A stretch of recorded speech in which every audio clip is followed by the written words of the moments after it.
13장. 여로보암이 제단 곁에 서서 막 분향을 하려고 하는데 바로 그때에 하나님의 사람이 주님의 말씀을 전하려고 유다로부터 베델로 왔다. 그리고 그는 그 제단 쪽을 보고서 주님께 받은 말씀을 외쳤다. 제단아 제단아 나 주가 말한다. 다윗의 가문에서 한 아들이 태어난다. 그 이름은 요시아다. 그가 너의 위에 분향하는 산당의 제사장들을 너의 위에서 죽여서 제물로 바칠 것이며 또 그가 너의 위에서 그 제사장들의 뼈를 태울 것이다. 바로 그때에 그는 한 가지 징표를 제시하며 이렇게 말하였다. 이것은 나 주가 말한 징표다.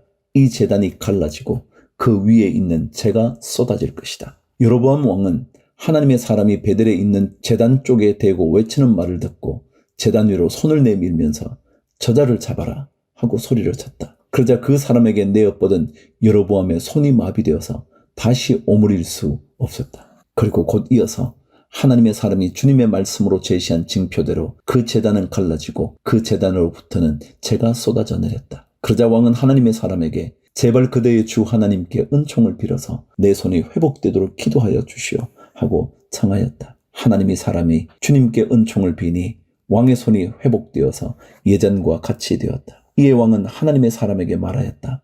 나와 함께 집으로 가서 피곤을 풀도록 하십시다. 그대에게 선물도 주고 싶소.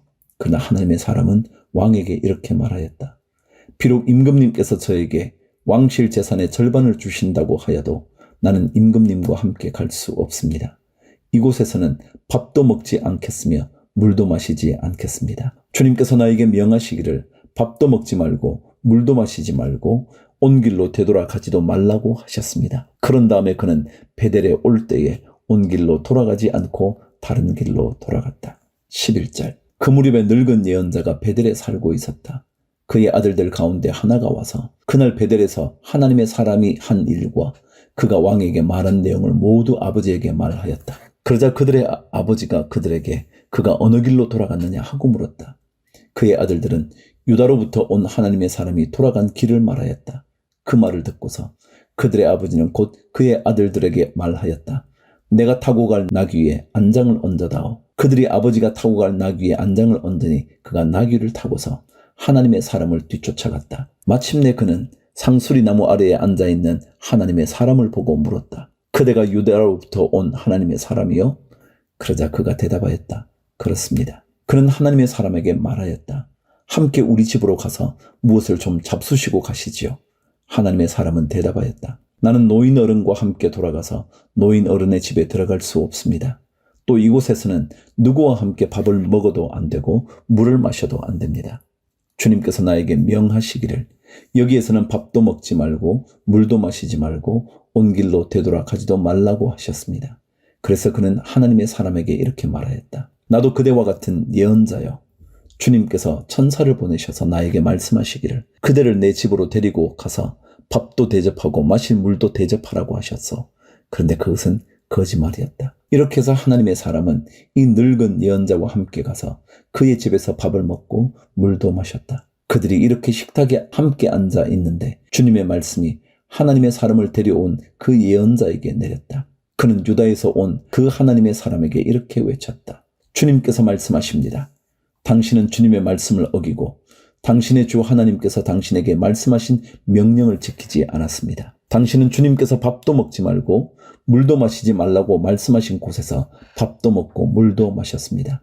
그러므로 당신의 죽음은 당신 조상의 무덤에 묻히지 못할 것입니다. 그 늙은 예언자는 하나님의 사람이 밥을 먹고 물을 마신 뒤에 나귀 등에 안장을 얹어 주었다. 이에 그 사람이 길을 떠났다. 그는 길을 가다가 사자를 만났는데 그 사자가 그를 물어 죽였다. 그리고 그 죽음은 길가에 버려 두었으며 나귀와 사자는 그 죽음 옆에 서 있었다. 길을 지나가는 사람들은 길가에 버려 둔 죽음과 그 죽음 가까이에서 어슬렁거리는 사자를 보았다.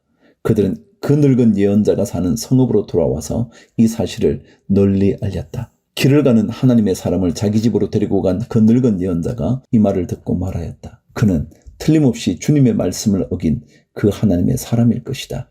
주님께서는 전에 그에게 말씀하신 대로 그를 사자에게 내주셔서 사자가 그를 찢어 죽이게 하신 것이다. 그리고 그는 또 자기의 아들들에게 나귀의 안장을 지우라고 하였다.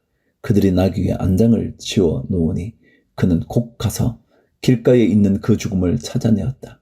나귀와 사자가 그 죽음 가까이에 서 있었는데 사자는 그 죽음을 먹지 않았을 뿐만 아니라 나귀도 물어 죽이지 않았다. 예언자는 하나님의 사람의 죽음을 나귀 등에 싣고 자기의 성읍으로 옮겨서 곡을 한 뒤에 묻어 주었다.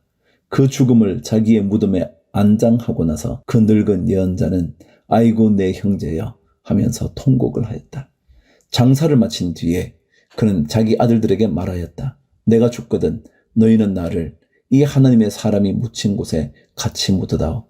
나의 뼈를 그의 뼈 옆에 두어라. 그가 주님의 말씀을 받아서 베델에 있는 제단과 사마리아 성읍 안에 있는 모든 산당을 두고 외친 그 말씀이 그대로 이루어질 것이다.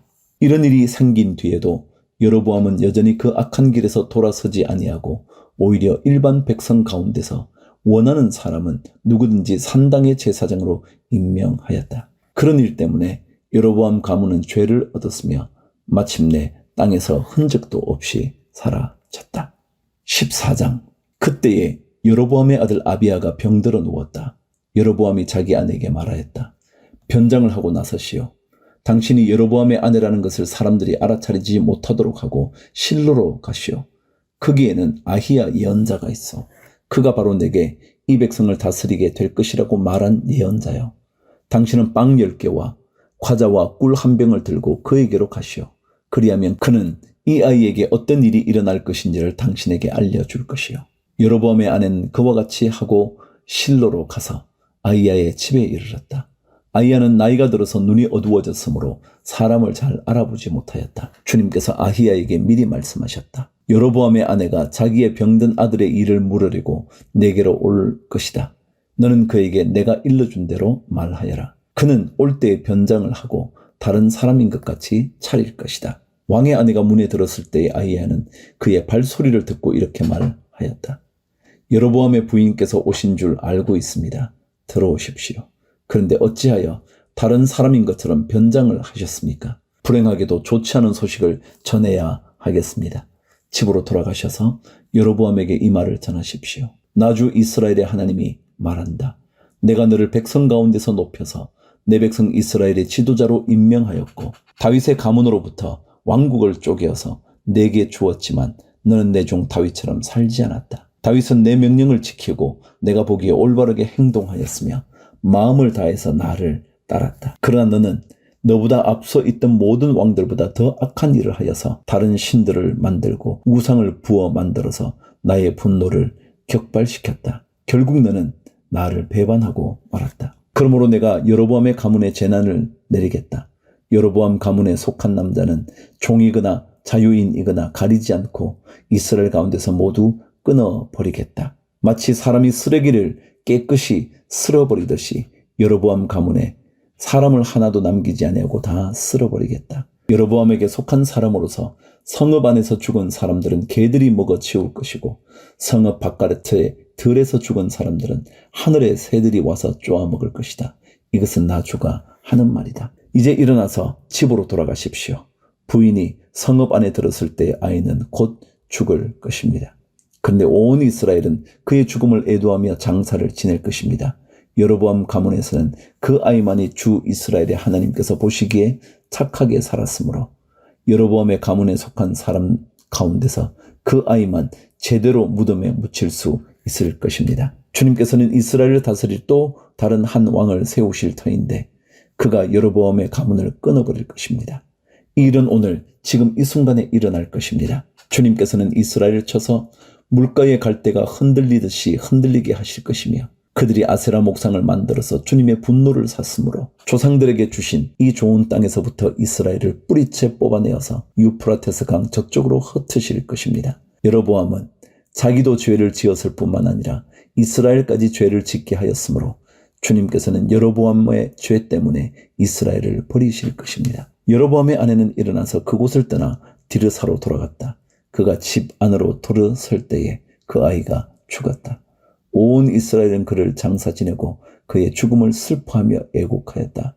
모든 것은 주님께서 그의 종 아히야 예언자를 시켜서 하신 말씀대로 되었다. 여로보암의 나머지 행적, 곧 그가 전쟁을 어떻게 하고 또 나라를 어떻게 다스렸는가 하는 것은 이스라엘 왕 역대지략에 기록되어 있다.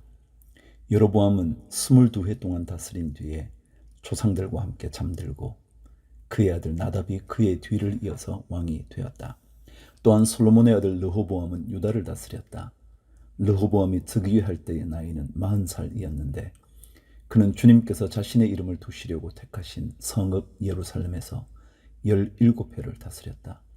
그 어머니의 이름은 나아마이며 암몬 여자이다. 유다도 주님께서 보시기에 악한 일을 하였다. 그들이 지은 죄는 조상들이 저지른 죄보다 더 심하여서 주님의 진노를 격발하였다. 그들도 높은 언덕과 푸른 나무 아래마다 산당과 돌 우상과 아세라 목상을 만들었다. 그 땅에는 신전 남창들도 있었다. 이와 같이 이스라엘 자손은 주님께서 그들 앞에서 내쫓으신 나라들이 지킨 그 혐오스러운 관습을 그대로 본받았다. 르호보암이 즉위한 지 5년째 되는 해에 이집트의 시삭 왕이 예루살렘을 치러 올라와서 주님의 성전에 있는 보물과 왕궁의 보물을 다 털어갔다. 하나도 남기지 않고 다 가져갔다. 솔로몬이 만든 금 방패들도 가져갔다. 그래서 르호보암 왕은 금 방패 대신에 놋 방패를 만들어서 대궐문을 지키는 경호 책임자들의 손에 그것을 맡겼다. 왕이 주님의 성전으로 들어갈 때마다 경호원들이 그 놋 방패를 들고 가서 경호하다가 다시 경호실로 가져오곤 하였다. 르호보암의 나머지 행적과 그가 한 모든 일은 유다왕 역대지략에 기록되어 있다. 르호보암과 여로보암이 살아있는 동안에 그들 사이에는 늘 전쟁이 있었다. 르호보암이 죽으니 조상들과 함께 다윗 성에다가 장사하였다. 그의 어머니 나아만은 암몬 여자이다. 그의 아들 아비야가 그의 뒤를 이어서 왕이 되었다. 15장 느바스의 아들 여로보암 왕 제18년에 아비야가 유다 왕이 되었다. 그는 3년 동안 예루살렘에서 다스렸다. 그의 어머니는 아비살롬의 딸 마아가이다. 아비야는 그의 아버지가 지은 죄를 모두 그대로 따라갔으며 그의 조상 다윗의 마음과는 달라서 주 하나님 앞에서 온전하지 못하였다. 그러나 주 하나님께서는 다윗을 생각하셔서 예루살렘에다가 한 등불을 주시고 그의 뒤를 이을 아들을 세우셔서 예루살렘을 굳게 세워주셨다. 다윗은 주님께서 보시기에 올바르게 살았고 햇사람 우리아의 사건 말고는 그 생애 동안에 주님의 명령을 어긴 일이 없었다. 여로보암과 르호보암 사이에는 그들이 살아있는 동안 늘 전쟁이 있었고 아비야와 여로보암 사이에도 전쟁이 있었다. 아비야의 나머지 행적과 그가 한 모든 일이 유다왕 역대지략에 모두 기록되어 있다.